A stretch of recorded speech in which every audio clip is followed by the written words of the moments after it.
Yun, isa sa mga paraan ko para makapagbenta sa ating affiliate sa TikTok.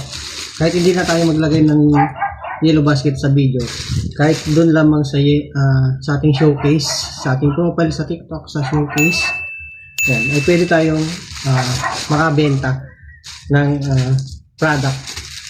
Halimbawa po yung gaya ng ginawa ko is nagpapa-order na lang ako ng sapatos sa mga kaibigan ko, tapos pwede ko siyang i-buy doon sa aking showcase sa aking profile sa TikTok. Yeah. Hindi lang sa yellow basket sa video tayo pwedeng kumita, pwede rin tayong kumita kahit sa showcase lang tayo bumili sa ating profile. Yeah. So meron na naman tayong parcel ito. Actually pa-order natin ito sa ating kaibigan yan. So bubuksan natin. Ito yung madalas kong pinupost sa Facebook, yung half shoes, half slipper. Yan. So ito siya.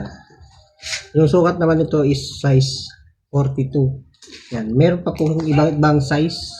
Click nyo lamang po yung link sa ating comment section. Lalagyan natin. At sa TikTok, lalagyan natin dito sa yellow basket. Yan. So, maganda siya. Half shoes, half slipper. Bagay na bagay ito sa mga tamad na magsusuot ng mga sapatos. Yan. Ready na siya na nakasintas niya. Yan. Okay? So, dito guys, ipapakita natin dito kung saan makikita ang ating showcase. Yan po.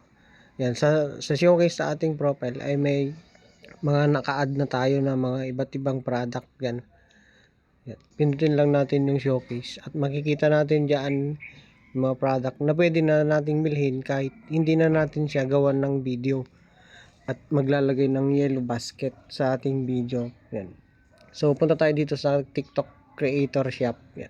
Papakita natin guys yung mga product na nabili natin sa iba't ibang paraan sa video or sa showcase. Yan.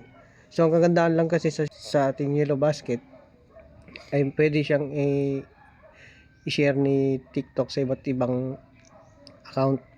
Yan. Kung sakaling mapadaan sa kanilang TikTok. So nakikita niyo itong showcase yan mga guys. Puro showcase lang yan. At actually mga pa-order ko kasi yan. Ako na nag-generate, ako na yung nagbabay ng product para sa mga pa-order natin. So meron mga nabili sa video, meron nabili sa showcase. Yan, may shop ads ay mga nakadaan sa kanilang TikTok yung mga video natin, kaya sa shop ads ang lumabas diyan. Yan, pero madalas sa showcase tayo nakakabili dahil nga pwede na natin i-share sa ating mga kaibigan yung mga product. Pwede nilang bilhin. I-click lang nila sa ating profile kahit walang video. Yun. So, sana nakatulong po itong video na to. Ingat.